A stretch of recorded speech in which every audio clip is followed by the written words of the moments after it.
اعوذ باللہ من الشیطان الرجیم بسم اللہ الرحمن الرحیم اسرار حسین شاہ الغدیر چینل کی جانب سے حاضر خدمت ہے۔ پچھلی ویڈیوز میں کفن کے واجبات کا ذکر ہوا، مستحبات کا ذکر ہوا۔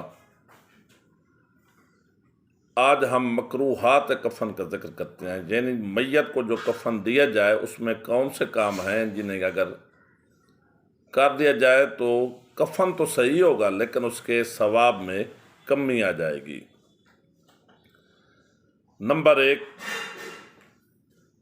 کفن کو لوہے وغیرہ سے نہ کاٹا جائے۔ عموماً دیکھا جاتا ہے کہ کفن تیار کرتے وقت لوگ کینچیوں سے کفن کو ٹھیک کر رہے ہوتے ہیں، تو ایسا عمل کرنا کفن کے لیے مکروہ ہے۔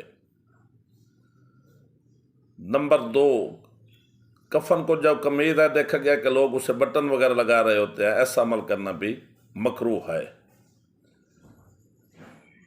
کفن رنگ دار نہ ہو، اگر رنگ دار کفن ہوگا تو یہ بھی مکروہ ہے۔ مرد کو جو کفن کے دوران عمامہ پہنایا جاتا ہے اس کا رنگ میلا نہ ہو۔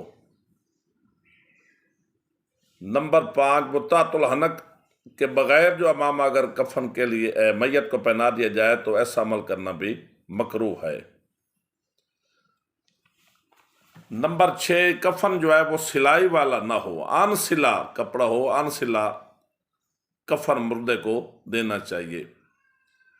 تو یہ مکروہات کفن تھے۔ مومن سے اپیل ہے کہ بندہ نچیز، بندہ کے بچوں، بندہ کے والدین کو اپنی دعاؤں میں یاد رکھیں۔ والسلام۔